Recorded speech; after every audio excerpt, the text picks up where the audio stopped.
The eldest guest that I've ever had on this podcast. If you guys don't know Mark Tilbury, this is who they call the boomer who conquered social media. He's made it on 55 years old. He has 7 million followers on TikTok. He has 1.7 million subscribers on his YouTube channel. And he is known as the father of all financial knowledge. You call yourself a YouTuber and a CEO. You can't focus on many different things at the same time. How do you divide your time between the two? Which source makes more money? The social brand or the business? How do you feel like having a kid affects your career growth or your drive or your route to personal development? And school won't teach you to look at financials in the right way. When I started out, I just hustled. When they say hustle culture is a new thing, they should look back when I started. I mean, I hustled for every single penny. I made a pledge that at the end of the year, I would be debt free. Now that you're 55, you're looking back, what are the major regrets? I didn't.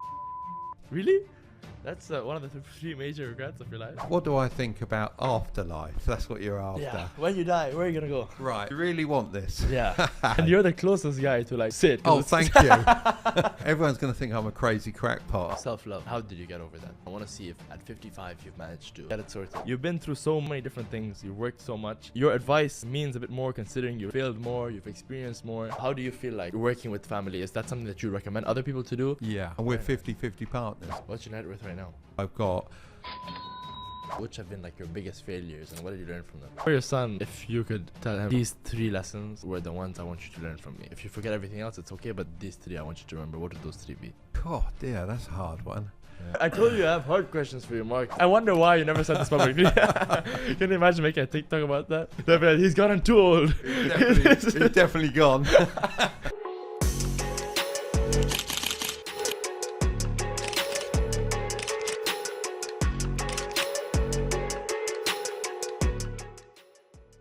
Welcome back to the show and thank you for returning back to the channel, the podcast where we talk about self-improvement, happiness, and personal finance.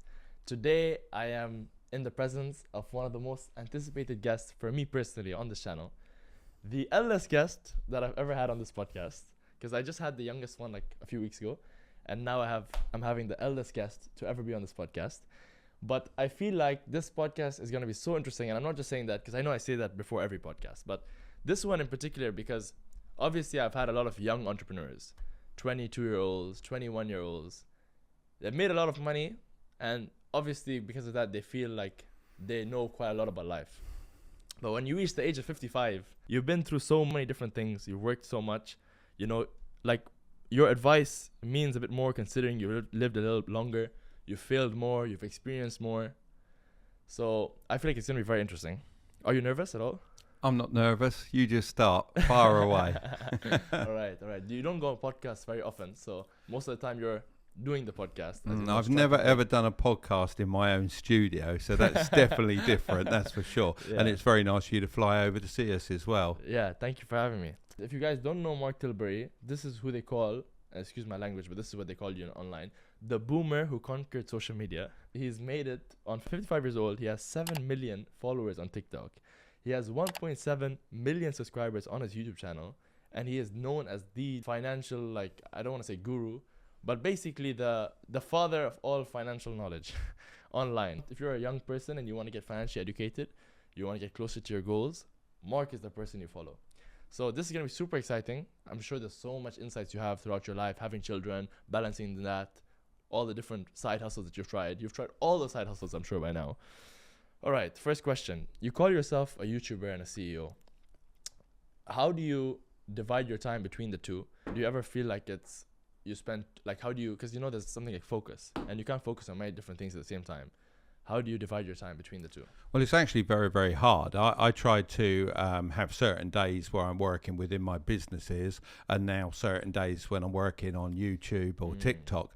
The problem comes when we need to batch some content. So, for example, when we recently came over and saw yourself in Dubai, you know, that's taking 10 days out of my schedule. That's when it becomes quite hard because I'm having to ram my CEO work for my businesses before and after. And it does become quite a difficult situation. And also, quite often we're not scheduled as well as we'd like to be. So I'd like to be into my business, getting some more work done, but the guys that want to hear from me and they want a video up. So it's quite important to get this stuff done. And a lot of people don't realise how long videos take to make. Of course, I mean, it's we not were easy. saying earlier before we started, we do a lot of research into all the videos we make because we don't want to put any false information out there. We want it to be 100% down the line, make sure it's correct, and I can stand by it. And we do the same with our sponsors as well. We try and make sure that everything is backed by either me using it, friends using it that I know, and that it gives something to our subscribers. Very nice. Which source makes more money, the social brand or the business? Well, the businesses have made more money over the long run, certainly, a lot more money, and that's really an advantage I've got, I think, over a lot of younger YouTubers because they're trying to make all their money via YouTube. For me, that's not really the important thing. The important thing is I had someone who helped me when I was young, and if I didn't, I wouldn't be where I am today. Your mentor. Yeah, and what I like to do is now pass that information on, and it was a circumstance that happened that made me realise that I could do that, and that's was a passion project. We didn't expect it to get as big as it has or have all these followers and subscribers, which I'm very grateful for. What I'm more grateful for is when I hear back from them and they say, this has changed the way I look at things. And I think the fulfillment. Yeah, and school won't teach you to look at financials in the right way. And I think sometimes you need someone to be able to say, look, this is the real world. This is how I've done things, and I've had a few knocks along the way, but you don't need to take those knocks because this is how it is. If you do as I've sort of suggested, you should have a good life, hopefully, and certainly do better financially anyway. Nice. That's very interesting. Yeah, and 100% you're right. As in, like, business is good, you can make a lot of money, but there's nothing like the fulfillment of hearing back from people who change their whole life around based on your advice and stuff like that. Yeah, it's amazing. You spoke about how you had a mentor. Yeah. And you are basically a mentor to a lot of other people. Would you ever do like a mentorship program or a course? Is that something you've done? Or would you consider starting a course? I don't like the word course. I think the problem is, particularly in the UK, less so in America, but certainly in the UK, most people look at courses as being a bit scammy. And the last thing I would want to do is, tarnish all that work we've done and the character, because you can lose that overnight, to be perfectly honest. But literally, sort of memberships and things like that are quite a good idea. I mean, makes a lot of money. Yeah, but it's not really it's not about the money. No, it really isn't, because what it is about is if I want to talk business on YouTube, it's quite difficult. The algorithm doesn't really like it very much, and a lot of subscribers aren't interested in pure business. But if we do a membership for people that really want to go into business, extend their side hustles into businesses and things like that, then I've got a lot of time for those guys. That would be a good way of doing some form of membership. I just haven't worked out quite how I'd want to do it, how it'd fit into the schedules that I already have. But I know it would work well. Maybe watch this space. We do a lot of work on our Discord, and within our Discord group there are so many people. How many members? I think it's about 25,000 or so, but they're more business orientated. So if you're interested in business, you can get on there. It's all free of charge, and there's someone in there you can ask. I mean, even today I had someone call me up because they had a problem with how their payments were going through, and is this correct, isn't this correct? And within 15 minutes of a phone call to me, it's probably saved them, I should say probably 20 grand, and wow. But that's great, isn't it? Because what I'd hate to get is the call from him tomorrow and say, I've lost 20 grand. When I'd turn around and go, well, if you'd have phoned me, I'd have been able to save that, and I have. So, that's always very, very good. And people in business do like helping people in business. I tend to find, it's a good trait, really. Yeah, it's like good faith.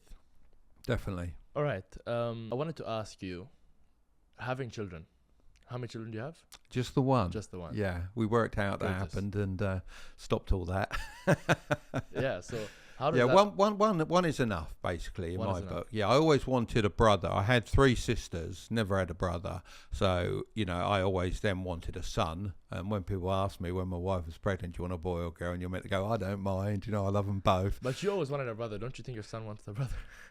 Yeah, well, maybe he does. He'll have to have a son himself, won't he? But I Maybe. did always want a brother, and so I always wanted a son, and I'm very proud of my son because he's grown up into a great man, and he's very switched on. Without Curtis, the YouTube thing wouldn't have happened because he was a videographer before we No, started this. Yeah, so obviously all that skill set came into place, and as we say in a lot of the videos, it's all about stacking those skills along the way. Yeah. Between leaving school at 18 and about 22 years old, he had quite a stack of skills where he'd worked in lots of different areas, Yeah. and then that all gelled into what we do now. Very nice. And we're very nice. 50-50 partners as well. So Wow. So this actually leads me perfectly to my next question. Working with family. yeah. Obviously, 50-50 partners is fair, right down the middle. Yeah. But It's actually not quite down the middle.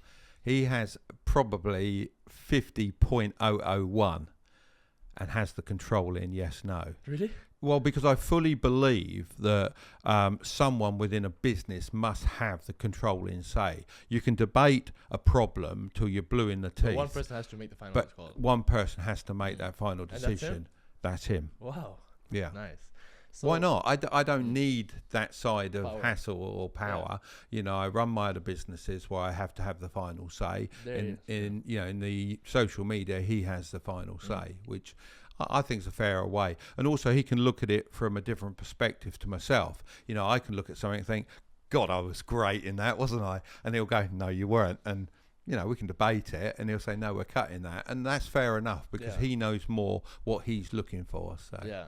Nice. Yeah. I mean, that's great. Sounds amazing. It's just that, the usual advice that we hear, especially from people maybe your age, don't mix family with business.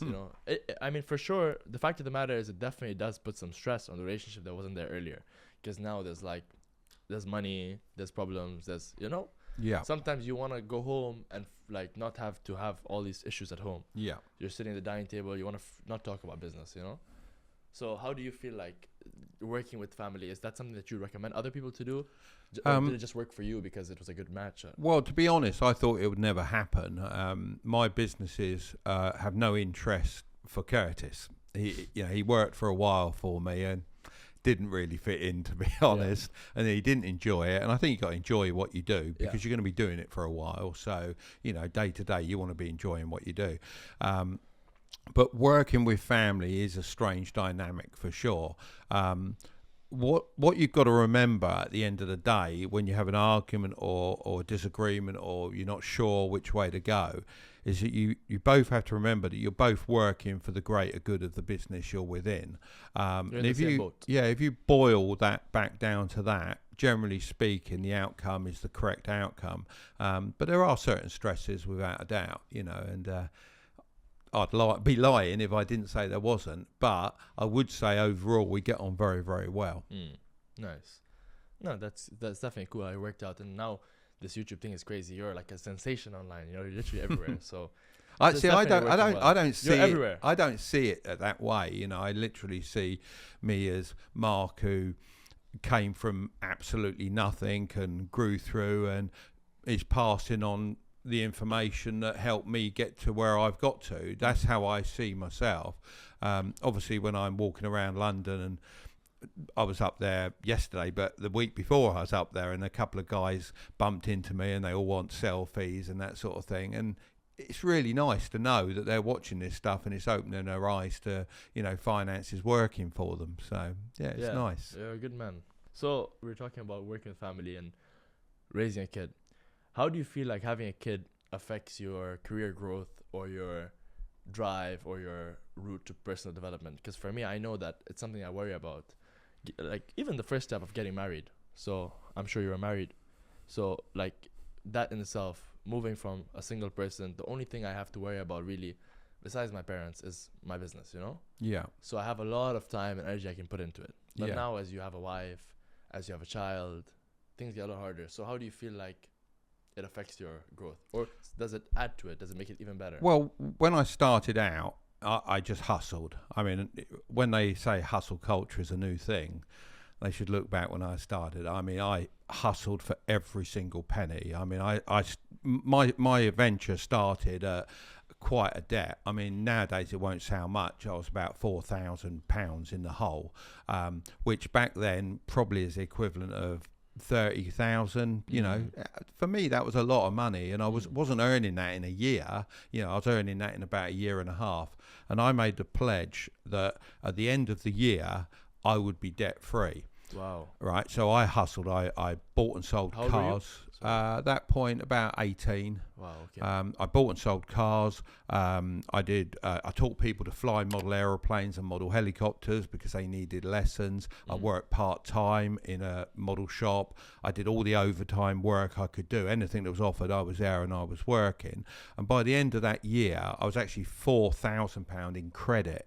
So I'd not just got out of debt. Wow. I'd got into credit, and that was the point where I knew that buffer was what you needed. You know, with that buffer of £4,000 at the time, that was like my contingency fund that allowed me to be able to move forward. So from that point on, if I had a problem with a car engine that blew up, or with I needed something. You've got the money, you're not borrowing, it's not costing you 30% more than you wanted to pay for it because you paid for it over time. It's not a drain on your finances. So that was quite a turning point. From there forward, it was a case of, just keep earning. I mean, I came from nothing. You know, my parents had no real money. My dad was fairly fixated on, or my mum probably, on pushing my dad to get the best house he could. So he would gradually move up in houses, but he'd never have much money to speak of. And I think that's sometimes quite good, because if you come from quite a lot of money, you don't value it.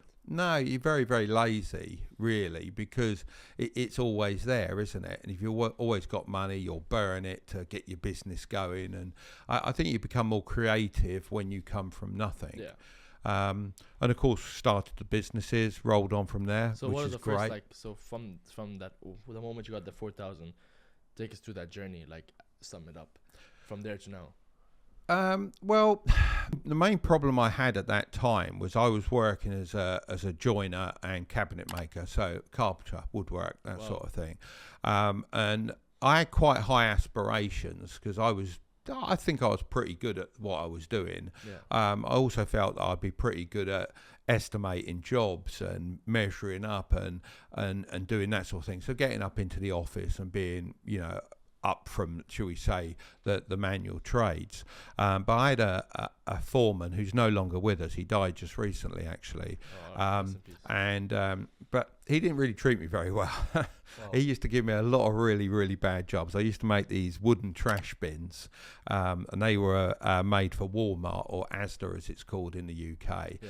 And it was a massive contract. And I really got frustrated. And I said to him, look, at the end of the day, I'm better than this. This is not what I should be doing. I want to be making magnificent staircases and, woodwork for banks, real bespoke stuff.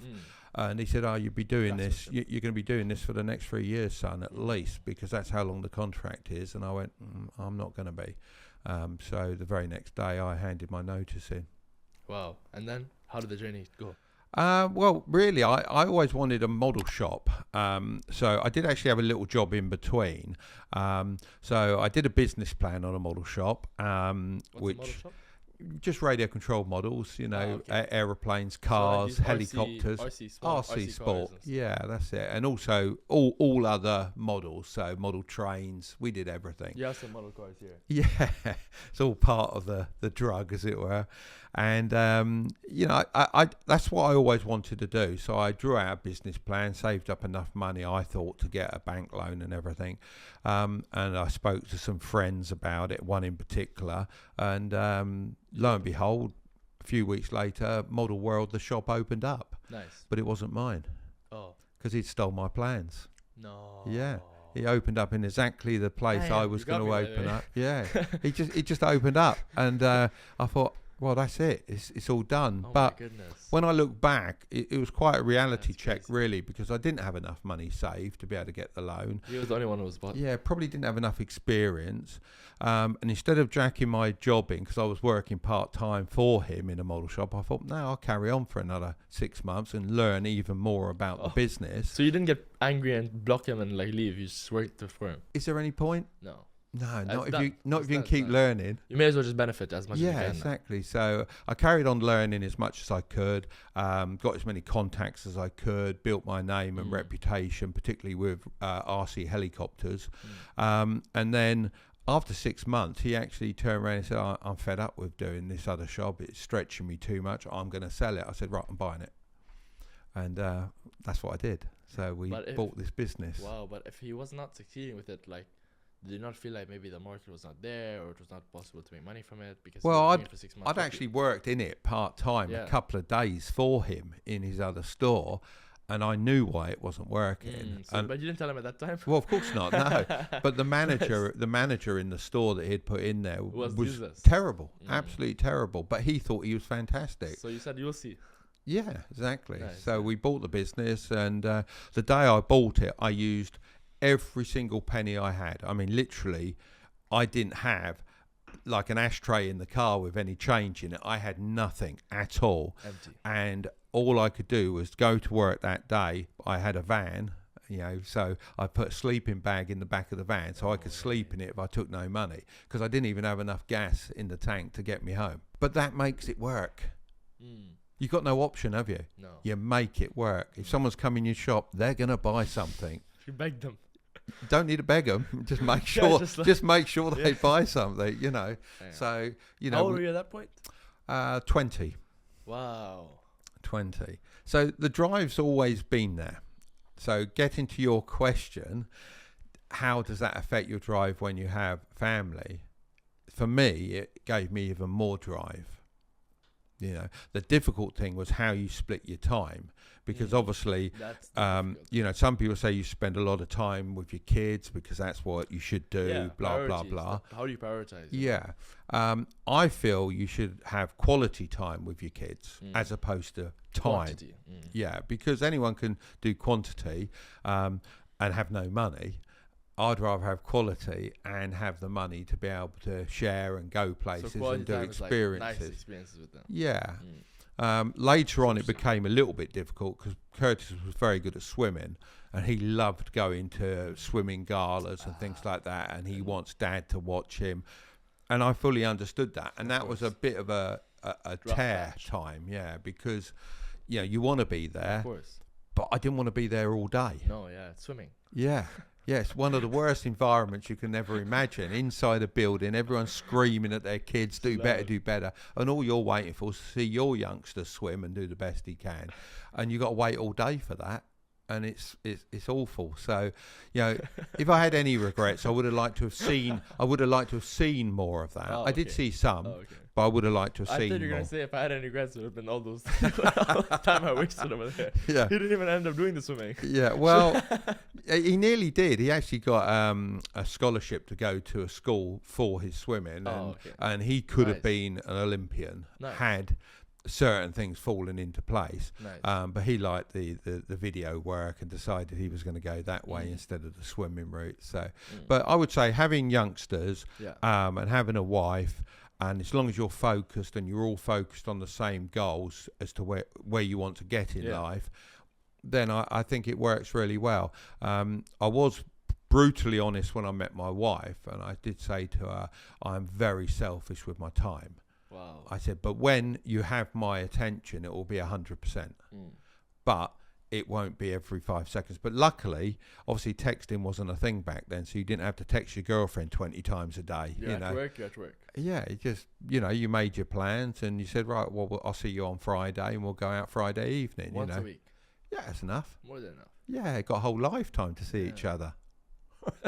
So I like it. Yeah, so I think the drive is different. You're doing it for yourself. Yeah. That can almost run out sometimes. I think that drive, if you stay a single man without any family. But once you get family, your drive is for your family. And I'm very sort of for generational wealth and growing that as Financial Curtis freedom. is as well, you know. So just keep growing that generational wealth. The Tilbury name, Yeah. the legacy, Well, it's nice to be remembered, isn't it? of course. You know. You have to leave your mark on the world. Yeah, That's exactly the nice Steve Jobs video, which I always think about. It's like the moment I realized that everything around me was made by like people just like me and you, and the world is like we can mold it. You know what I mean? Mm.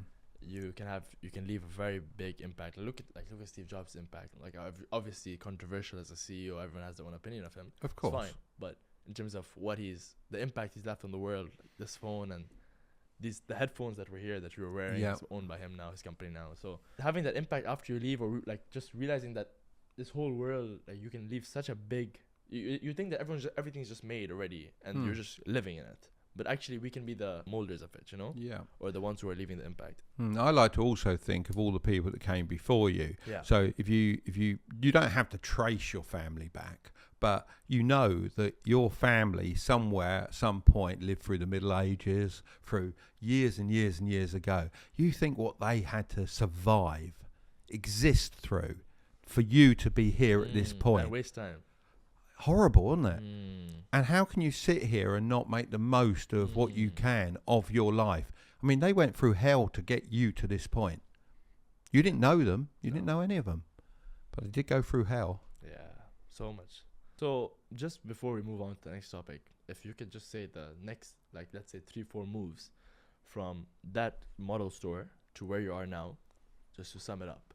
How did that go from that to that to that? Well, the model store was just one thing. We expanded those and we had several stores. Wow. Then obviously the internet hit. I'm going to cut this fairly short. Yeah, so okay. I thought, well, that's not going to be a good thing to have lots of brick stores. So we brought that back into to less stores. Okay. We still got multiple, but it was getting a little bit big, a little bit out of hand. And as you're probably aware, most brick stores only don't exist nowadays. They're gone. So with the internet, we embrace that. That's working really well. We sell on multiple platforms, but I also have a B2B business as well. So I design and manufacture model aircraft and different modelling items. I've just got back from Vietnam. I was there last week. Wow. And China and Hong Kong. So gone round to meet all my manufacturers. Yeah. No yeah. way. To be honest, I had no idea what you did for a living. I swear. Yeah, well, I'm working on 4 designs in Vietnam, so I was there for 3 days, and they'll come through gradually. I've got a massive trade show this coming weekend and the following weekend as well. So on that model side, where's the big money coming from? Like, are you like a massive distributor to a certain company, or like where's that 1-2 big deals that's running everything, or is it like a constant selling online of the model cars? I think it's a constant sell of some very good product. I mean, on your website. Yeah, our best selling products this is the B2B side, which is also B2C. Is mostly our own design product, so it's unique to us. What is it? Well, the most famous model is called a Riot, which is a model aeroplane, and we sell several containers of that a year. Wow. So it's very, very popular. Do you sell it online on your own platform, or do you sell it like on eBay or something, or Amazon? We sell. Well, Amazon doesn't really work very well for model trade, unfortunately. I don't really know why. I've tried it, but can't really get it rolling very well for what we do. But eBay sells well. Our own websites sell well. We sell to other shops, other businesses as well, and they sell it very well. And it's endorsed by the British Model Flying Association as probably one of the best training models you can buy. So all in all, they just sell very, very well. And I designed that when I was 14 years old at school in a geography lesson. How about that? Way. Yeah. So all these pieces gradually join together as you go through your life. You were 14 years old in a class and you designed it. That particular model, and today you're selling it. It's the number 1 seller for you. Yeah. Wow. It's crazy, isn't that? Crazy. Yeah.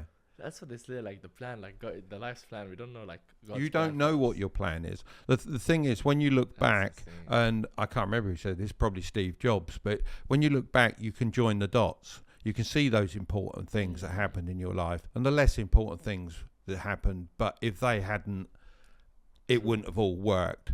You can't see them going forward. So you got to keep your eyes open, learn all you can. Some of the lessons you learn, you might think, well, I knew that anyway, but you probably didn't, and they're all important. And the other thing that annoys me nowadays is this failure sort of thing that's going on. Everyone's afraid to fail. Yeah.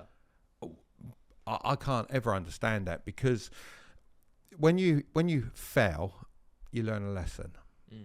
And when you learn a lesson through failing, you never forget that lesson. True. You know, so don't be afraid. Have a go. What's the worst that can happen? And the person that's taking the mickey out of you or making fun of you for failing, what have they ever achieved?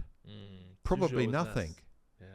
You know, so, you know, grab failure, learn from it. Don't make the same mistake again, because that probably isn't too sensible.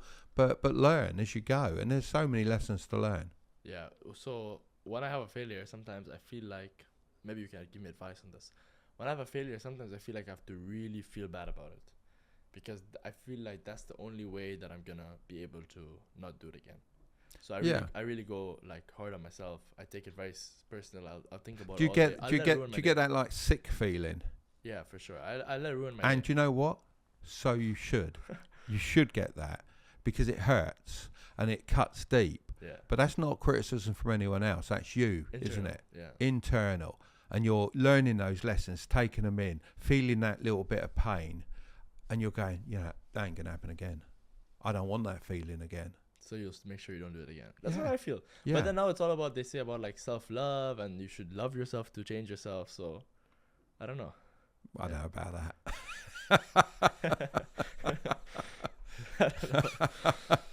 All right. Yeah. But no, what you were saying earlier is very interesting, because you're looking back, you never realize these small things along the way which change your whole trajectory. Yeah. And they say, like, I heard this very interesting quote. This guy's like, when you ask somebody, is there anything you would change about in your life?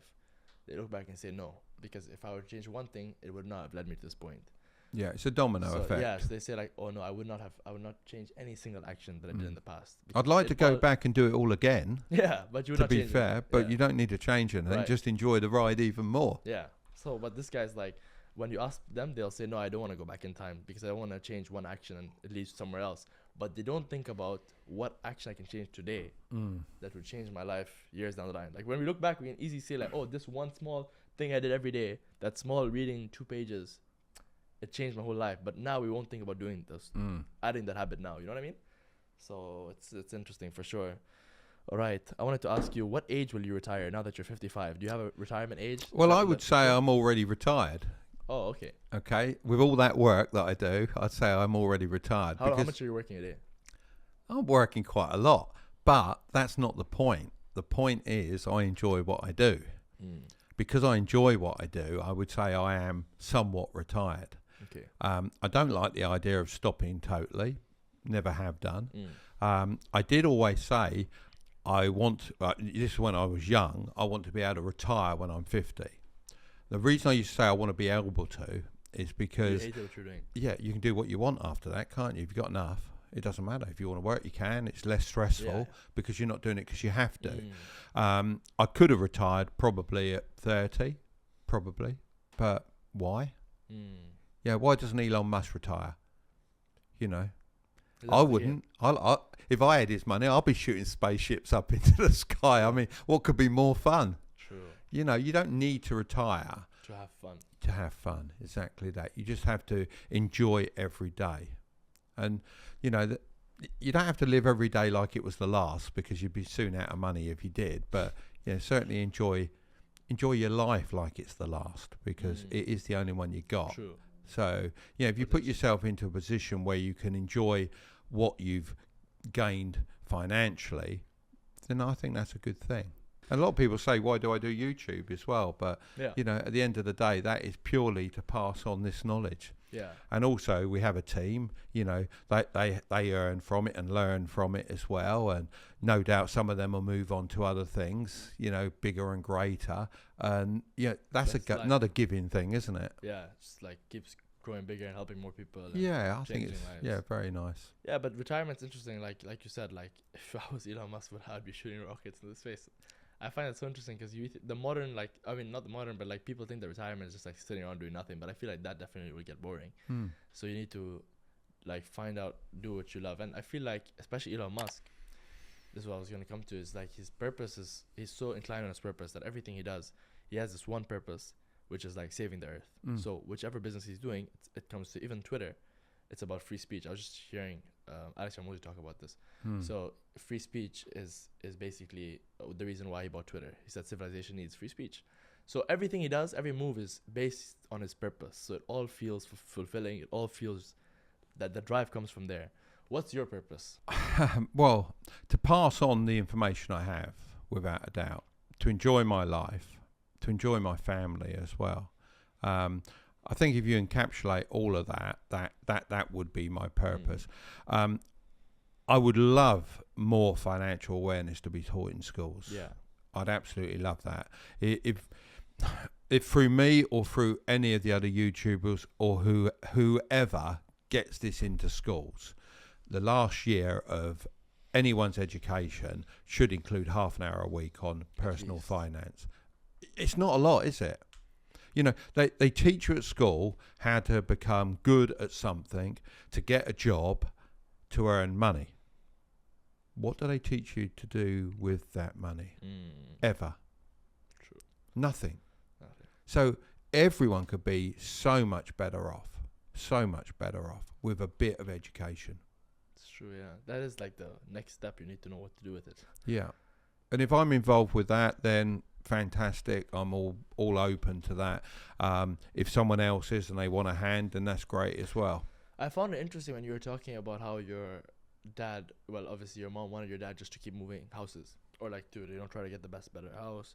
So that is back in the day, you were seen as like a good financial move was to buy your own house. Yeah.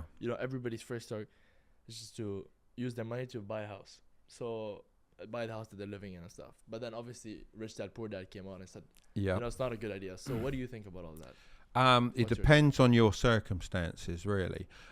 If you can buy a house at 20 and go along making the payments and so on, that is good for some.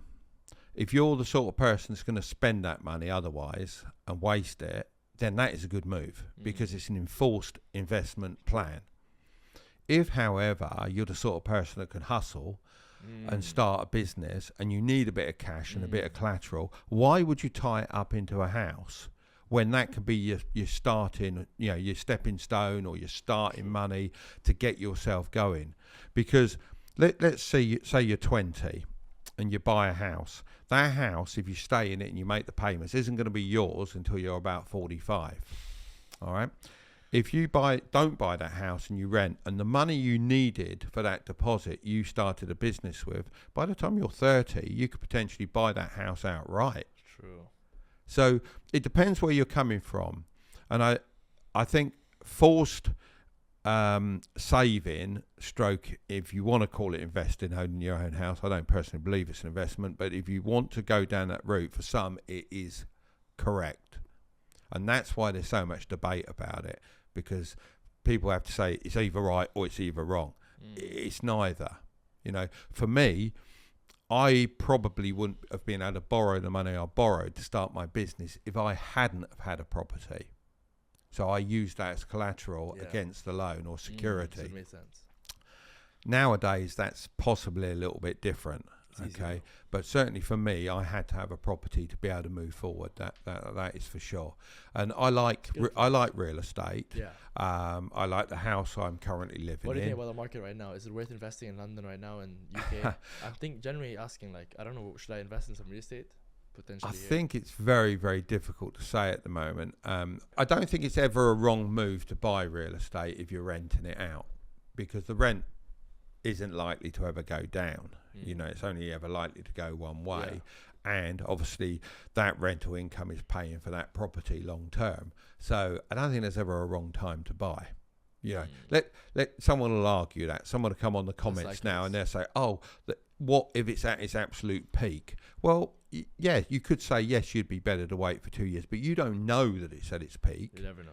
No, nobody knows. And if you're renting it anyway, it makes no difference. You're still getting the same rent. And if you're keeping it long term for 10 years, the market's going to have recovered. So real estate is quite a nice thing to have, and You prefer it over like stocks? yeah, I think real estate is tangible, isn't it? So you can go and visit it. You can drive past the properties you own and go, yeah, that's one of mine. That's one of mine, and I like that. I also like index funds, as you're probably aware. Yeah.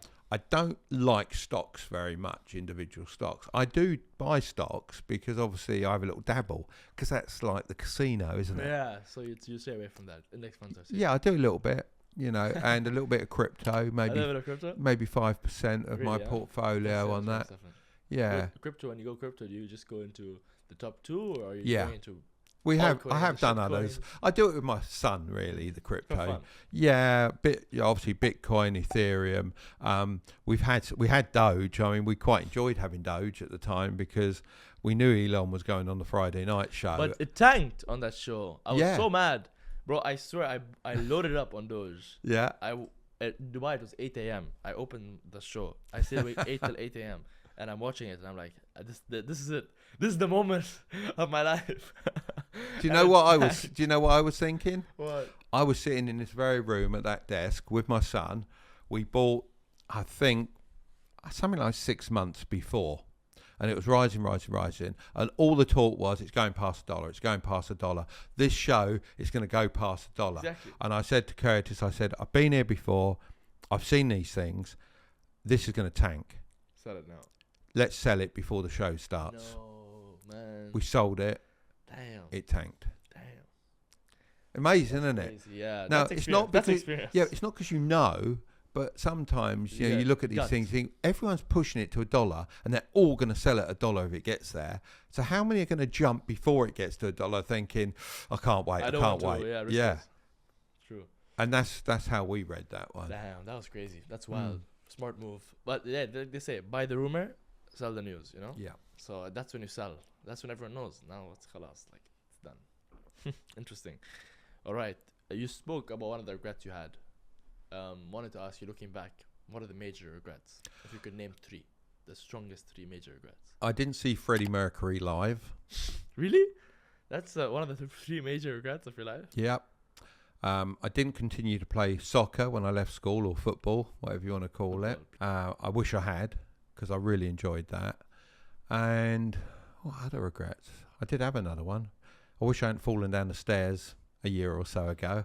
You fell down the stairs a year ago? Yeah, actually a year this weekend coming, and Oh my God. punctured a lung, broke 2 ribs. I was in hospital for about a week or so, and recuperating for about 8 to 10 weeks. Wow. Damn. There's a video on my channel. You can watch Really? that. Yeah, the day I almost died, and that's no exaggeration. So I probably regret falling down, but then it does also make you look at life in a different way as well. Appreciate it more. Yeah. So there we go. I'd like to have started skiing earlier than I did. Really, huh? There you go. But it's not a regret, because I can do it now and I still love it. But not many regrets. That's interesting. Look, so now I should think about playing more sports and doing skiing, because I have to avoid those. But what advice would you give your 22-year-old self? I think the same as most people that understand investing. I wish I'd invested even more. Earlier. Yeah. Okay. Without a doubt. More when you're early. What else? 20-year-old He's self. He's 20 years old. What are you going to tell him? Like, imagine you can see him right in front of you. He's sitting opposite you. I tell you what, I think it would be just invest and enjoy your life, but I've enjoyed my life, so I've done that bit of it. But I would have invested more had I been more aware earlier on, and that's why I'm so strong on that now. Because I think if you ask any 50-plus-year-old that understands investing, they'll give you exactly the same answer, that they wish they'd invested more, because Of course, yeah. it would be Everything was huge. going up at that point. Yeah. So, but there's like this study where they, study or like this interview where they went to like all the people in deathbeds and asked them what they regretted the most. And one of them was like, I wish I didn't work so hard. That's one of like the top regrets that came up. Yeah, I've enjoyed my work. Yeah, you've enjoyed. So that's So another thing. I'm quite lucky, really. You know, my hobby as a youngster was RCs. going with my dad and flying models, yeah, and absolutely loved it. And that became my business, which I still love to this day. I was flying models in Vietnam at a little show that was going on. I was flying this weekend as well at a local club. You still love it? Yeah, I'm a chairman of a local club, you know, and love it to bits. And I race them some weekends as well, which is really good fun. So, yeah, I do feel the privilege that I've had is I've had a blessed life. You know, I enjoy my life. A year ago, going back to falling down the stairs, I remember laying there. I looked at my wife and my son thinking, yeah, this could be it. You know, it's just, I'm not overdoing this. I seriously thought that, you know, this could be the lot. And I thought, do you know what? What? This could be what? Well, it could be the end. Why? Well, because I could have died there. After you fell downstairs. Yeah, Okay. And I just said to myself, you know, like, they're all right. They're set up. They're fine. I'm content with that. I've packed a lot in. I'm happy with my life. Yeah, there's more to do, but I'm happy with it. So yeah, what can I say? True. Yeah. You know, it's your time. It's your time. I've travelled the world. Yeah. I've met many wonderful people. I've raced real cars. You've lived good experiences. Oh, very good. And now I get to travel even more and meet people like yourself. Okay. What about God? What about God? I mean, like, that's like one of the things you think about, like, throughout the ending stage. Like, okay, I'm gonna die. Am I gonna go anywhere? What am I gonna do? Who am I gonna meet someone? Am I just gonna lie in perpetuity? I never taught religion. I mean, you don't have just you're like. Yeah, I mean, I think a lot of the religions are fairly aligned if everyone's honest about them. Yeah, I mean, definitely. I look at the Muslim faith, and I think, you know, I align with so much of that. Yeah. I look at Christianity, and I think the things I align with that are the same as they are in all these other religions. You know, to be nice to your fellow neighbour, you know, to help your brother. Good traits. You know, all of those things are great things. They all come back to you, don't they? You know, if I'm kind to you, you know, you'll be kind to me. It's simple, isn't it? You know. So what do I think about afterlife? That's what you're after. Yeah. When you die, where are you gonna go? Right. Do you really want this? Yeah. Let's go. No one's had this. Right. Everyone's going to think I'm a crazy crackpot, aren't they? And you're the closest guy to say it. Oh, thank you. I mean, that's really nice. Statistically speaking. You never know how long you're going to live, so it's a precious thing. True. I think that when you go, you're a bubble. Okay.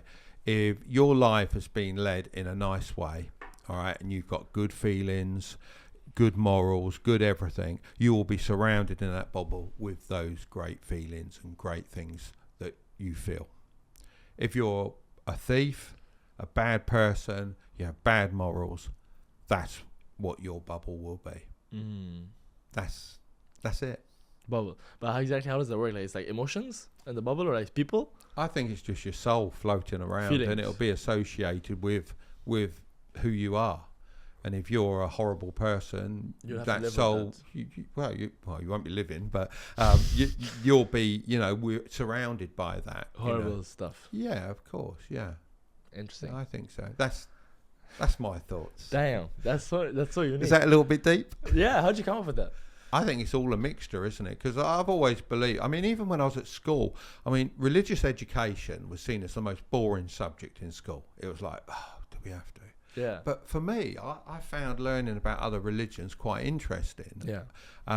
And I think they should make it interesting so that people do understand how other people's perspectives are. Yeah. Because wouldn't it be a happier world? Definitely. Without religion, it's kind of like you're just waiting to die, and there's no accountability. Yeah. Like, at least in your vision, there's some accountability. If you're a good person, it's good. If you're bad, it's bad. Which is basically like hell and heaven, you know. And by the way, there are Muslim. Is what it is. Isn't it? There are some Muslim sheikhs who have said that teachings of hell are all metaphoric, and basically, if you don't change yourself, you live with your, like, let's say if you're a jealous person. Jealousy is obviously something that's a bad trait, but it's bad for you as well, because you're making yourself feel bad. Yeah. So you'll have to live with that jealousy. So, I mean, obviously not live, but I mean, you will actually, for the Muslim one, you will be living because you will be brought back to life. So, hell is of your own making. Yeah. And heaven is of your own making. Yeah. There you go. Yeah. But it was nice. I like that you shared that. It's interesting. No one else has had that. I wonder why you never said this publicly. Can you imagine making a TikTok about that? So basically, there's a bubble. Yeah. They'll be like, he's gotten too old. He's definitely gone. He's getting too old now.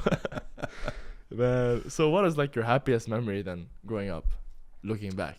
God, yeah, that's a hard one. Yeah. This is a hard. I told you I have hard questions for you, Mark. This is not an easy show. It depends what you look at. I mean, there's been lots of very happy moments.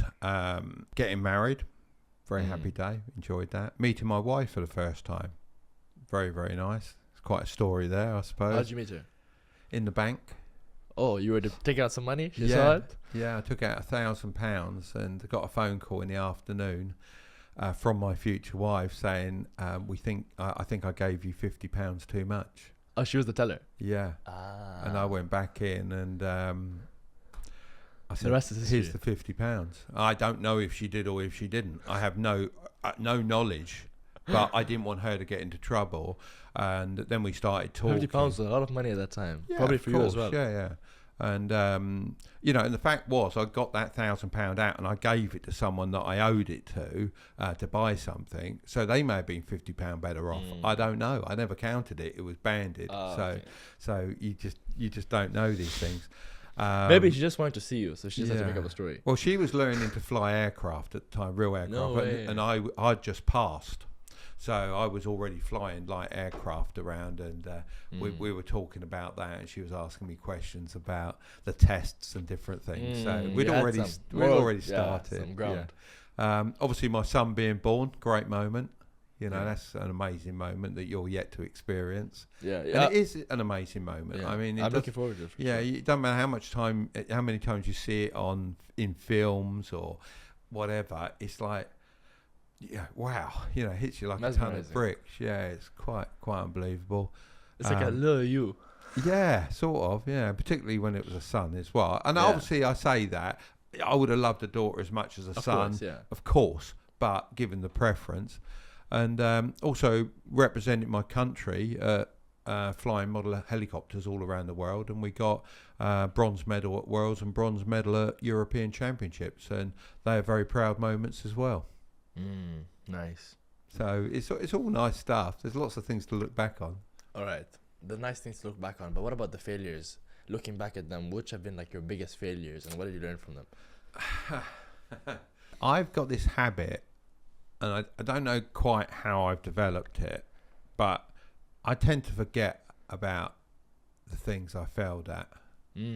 I'm able to remember the lesson, but I forget the actual event. And it actually causes a problem in golf. You play golf as well? Yeah. Nice. So when you're playing golf and you've had a really bad second shot, I forget about it. I move on and I carry on. And it gets to the end, I go 5. And they went, no, it was 6. I went, oh, yeah, sorry. You know me, I always block it out of my mind when I've had such a bad shot. I've learnt my lesson from it, but I block it. And and it's an honest thing. I forget the actual physical failure, but remember the lesson. I wonder if that probably helped you out throughout your life. I think so. Because I guess in your mind, you're not capable of doing it in 6, because you're thinking so highly of yourself. Yeah. So it's nice to have that, probably you have that internal, you have confidence in yourself that you did it in less. Yeah. I mean, there's obviously things along the road where I could have done them better or might have lost some money at or whatever it happens to be. But yeah, don't need to dwell on that, do you? Just learn a lesson, move on, don't do it again. Fair enough, yeah. How do you work through frustration in life? Because now you seem very balanced, at peace, composed. I think there's always frustrations, isn't there? I think there's frustrations with any life. Obviously, the more financially secure you are, those frustrations are less. I'm a bit of a tinkerer. If I'm frustrated, I'll go down into my garage and start putting a car together or something, because I had an old tractor I did up just recently, and now I'm working on a car. It's actually not in my garage at the moment because it's at the paint shop, but I love to tinker and do things, and I might even go mow the grass. I've got a lot of grass, so I go and sit on my mower Think about the frustrations. I mean, generally speaking, most frustrations boil down to just getting worked up about them. If you give yourself a bit of time, you normally get over them. Yeah, it's just sometimes we replay them again constantly. It means like The actual issue why is were we moaning small, about that? Yeah, why were we arguing? It doesn't really matter in the big scheme of things. It doesn't matter. So once you've mown the grass for half an hour or whatever, you come in and then you get frustrated because your son says, "Why did you waste your time doing the grass?" So you can't win, can you? Yeah, you can't. That was how you took out the frustration, man. So for your son, then, like, if you could tell him, like, listen, throughout my whole life, these 3 lessons were the ones I want you to learn from me. These main 3. If you forget everything else, it's okay, but these 3 I want you to remember. What would those 3 be? Look after your family, without a doubt, because your family will be there to look after you. Be honest and enjoy your life. Very nice, concise. I like it. You didn't have to think much. It's nice. Simple when you boil it down, isn't it? Yeah, those 3 are the main things, basically. I want to talk to you then about when we were talking about your regrets. It actually came up to me. Are your parents alive, if I may ask? Oh, both of them are alive? Yep. Oh, nice. Wow. How old are they? You sound shocked. I mean, they're both in their 80s. They're both in their 80s? Yeah. Okay, nice. Okay, so did you, when you were growing up, did you move away from their house? Did you stay with them? How was your relationship with your parents? Like, growing after you, like, with your career and, like, balancing time for them? Is that something that you wish you spent more time with them? I wouldn't say I wish I spent more time with them. My dad I spent a lot of time with because I used to go model flying with him. So oh, really? He's interested in that as well? Yeah, he absolutely loves it. Still does to this day. Nice. My mum, very strange relationship, I'd say, unfortunately. Not a particularly loving relationship if I had to boil it down. But that's okay. No, you know, it happens. Yeah, there was 4 of us, so it has to be spread. I understand that. But yeah, they're still alive and they're doing well, and I get to go flying. In fact, I enjoy it as much as my dad does. We go and fly our models together from time to time, and it's really it's quite nice. And what is like? Sorry, what does the average day in your life look like now? Average day? Wake up what time? Sleep what time? Well, a lot of people think there's a set thing to being a financial I'm sure you have some person, routine, isn't there? I would say, generally speaking, I'm up at about 7:30, something like that in the morning. I have pretty much the same breakfast every day. Which is? Granola, bit of fruit. Nice. You make it yourself, or do you have like I make that. Yeah, I quite enjoy doing that. And I don't like to change it too much because I haven't got to think about it. It's like it's just another decision I haven't got to make. I'll probably go to the office more often than not. Which is where? In the house? Or? No, it's about 15 miles from here, 10, 15 miles from here. It's not even that. Make sure everything's running well, depending on the day. Come back in the afternoon, maybe play half a round of golf in the evening sometimes. Nice. Because the golf club is literally, I could walk to it. Nice. It's not a problem. So I'd say that's a fairly typical day. Yeah, just make sure everything's ticking along and I'm enjoying myself. Very nice. But obviously some days vary. What time do you sleep? I would generally go to sleep about 10:30. I need a good 8 hours. Me too. Yeah, without that, I don't really operate properly. I think everyone needs it. Maybe they can do without it, but they need it. Whether they know they it or pretend they don't need it because they're hard. But cold. Yeah, they're not really. They're fooling themselves. I think 8 hours, a good 8 hours is great. Yeah. And it's like they think it's less productive, but it's probably, if not more productive. Because when those waking hours, you have more energy, you have more cognitive abilities. Well, I can tell you from experience that I've physically made myself ill 3 times through overworking. And one was fairly recent, as we spoke about earlier. And which one recently? When I had my accident, that was through overworking. The staircase? I was just overtired. And you have to learn each time to stop doing it. And the problem is there is a guilt thing. When you're very work orientated and you enjoy your work, you get a guilt when you don't work. Yeah. And it's very hard to get over it. It's very hard. And the worst thing is, I feel like I brought this on myself. Like, I was not always this type of guy. Before, I would not have a big problem, like when I was a kid, to like relax, play football. I would not think of anything. But then as I tried to turn on that switch to always be checking what I'm doing in each moment, now to turn it off is very hard. Like, it's done. I don't think I can ever go back to that. Now if I'm sitting down, like 30 minutes passes.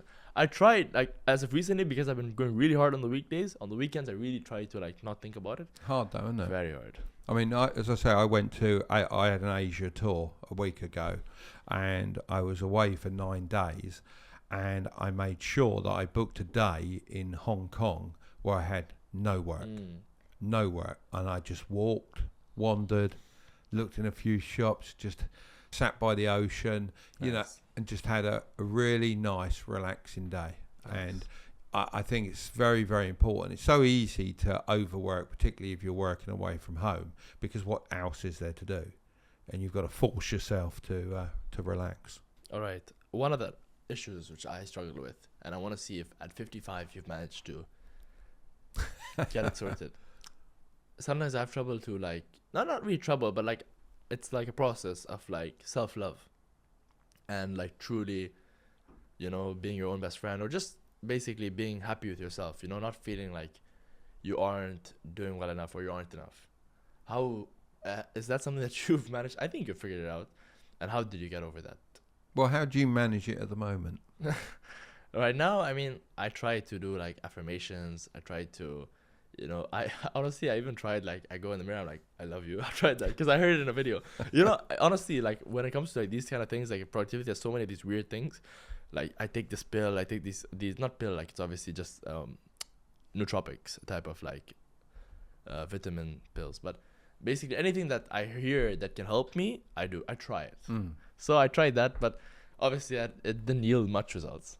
Yeah. So I guess I'm trying to be proud of myself. So that's a form of self-love. When I look back, I'm like, man, the younger version of who I was, I'm proud of that guy. Like, when I look in the mirror, I'm like, 3 years ago, you decided to go to the gym, and you've been doing it ever since. You've not missed it. Like, you've not, well, obviously I missed it, but you've not stopped the habit. You've kept going. And like, you feel like you're proud of yourself, you know, or your younger self made the right decision constantly, again and again.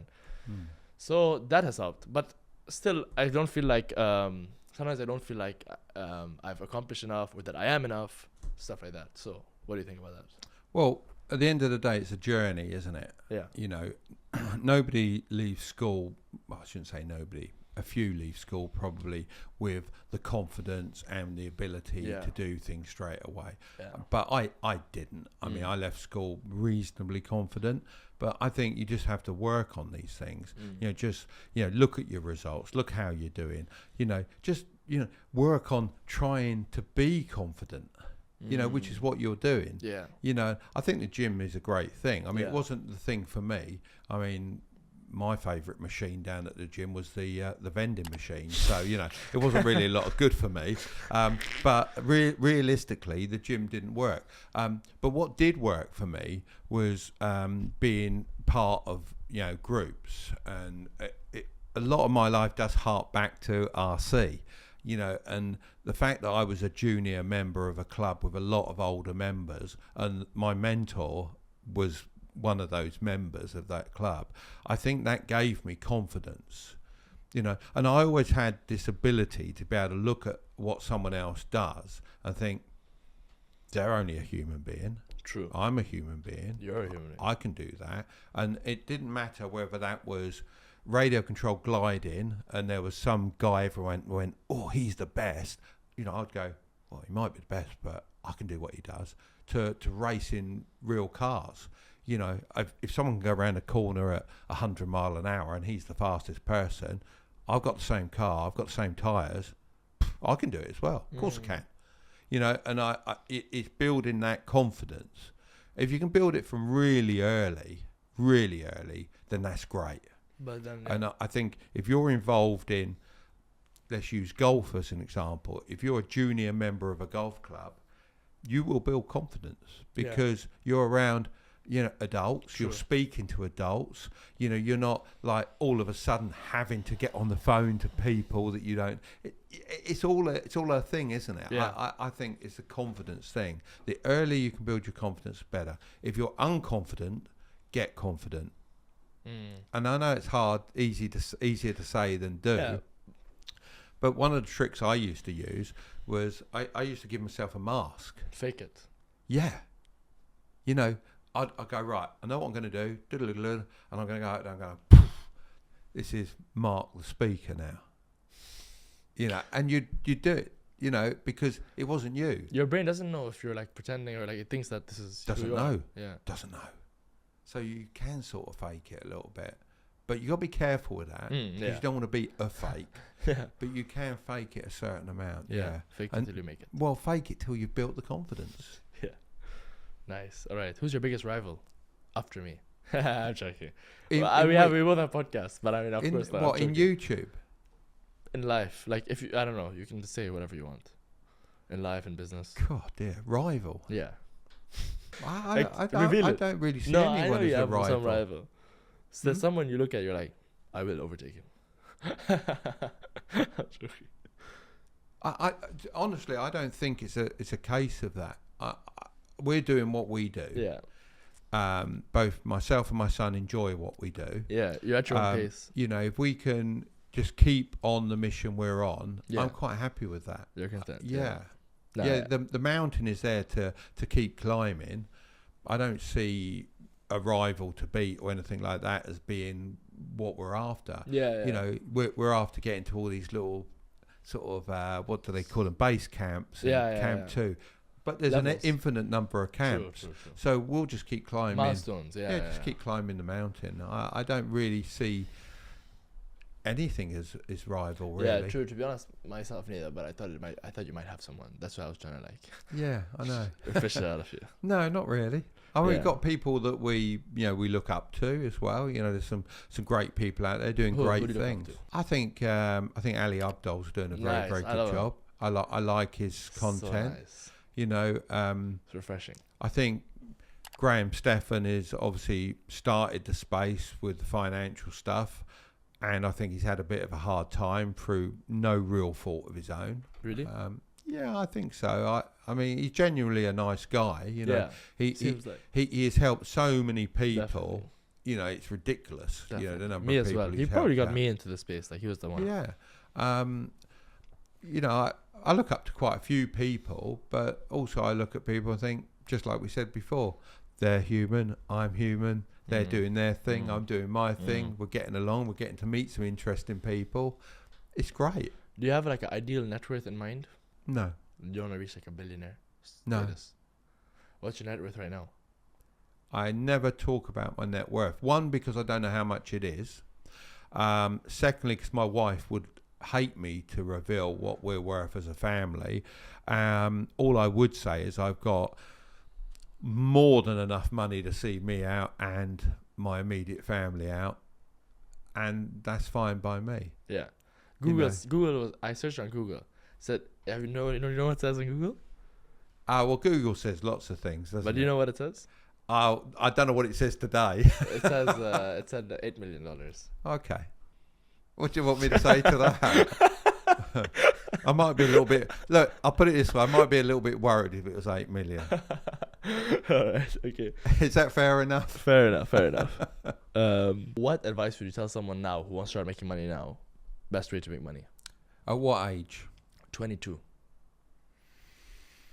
At 22, I would hope that most people would know how they want to go about making their money.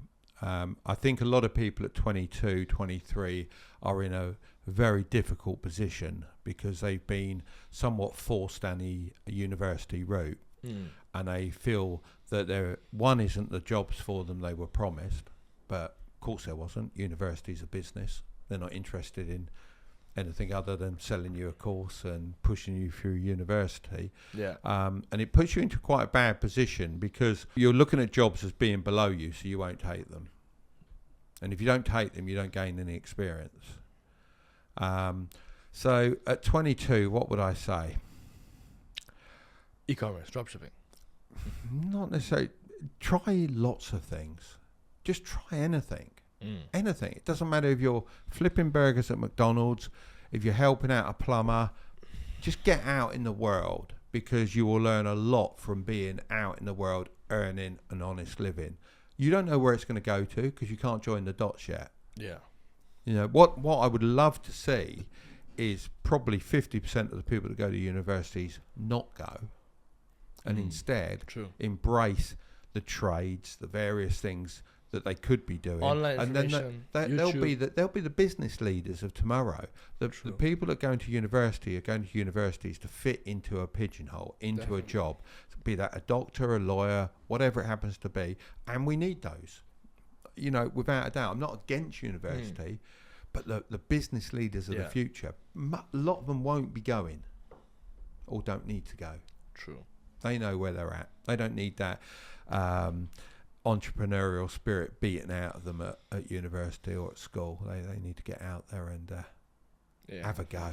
Have a go. Try it. But 22 is a hard age. Yeah, it's interesting. So obviously you have acquired like around 1.7 million subscribers on the main channel. Recently, I could say like 2 years ago, you started the podcast, one and a half. Yeah, we started out as Like Father, Like Son, which was supposed to be me and my son arguing about this, that and the other, but we ended up agreeing on most things, so it didn't really make a very good podcast. And we got lots more guests on, and really it didn't really say what we wanted it to say, so we renamed it Strike It Big. And now we're focused on interviewing interesting people, and I emphasize interesting. We don't have to agree with anything that person's being interviewed about, but he's interesting or she's interesting, and she'll offer you something, because I'm a strong believer that you can learn something from everyone.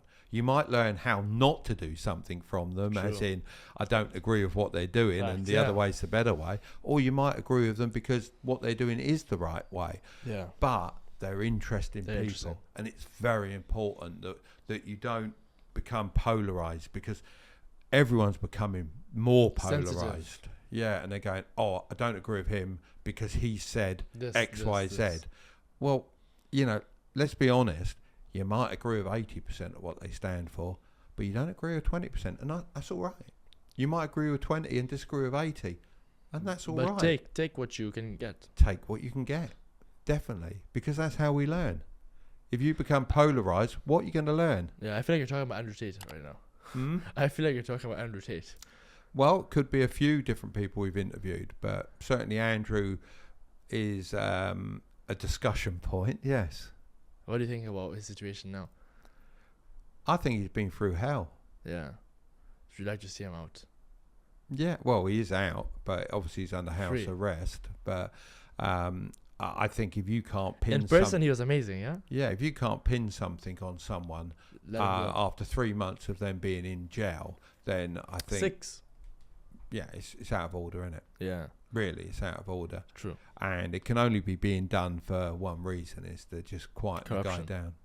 Yeah, exactly that, actually. All right. So the podcast then, is that like the new play? Is that where you're trying to put all your attention and focus on, versus the main channel, or is that just like another arm? It's an arm of the business that I enjoy, because I get to meet interesting people. I love interesting people. You guys should watch that video. Yeah, it's good, isn't it? Yeah, it's fantastic. And why did you decide to bring me? I was so confused when I saw the message. Like, I was not confused, but I was so intrigued when I saw the message. Well, because we saw you and you were a big influence in your area.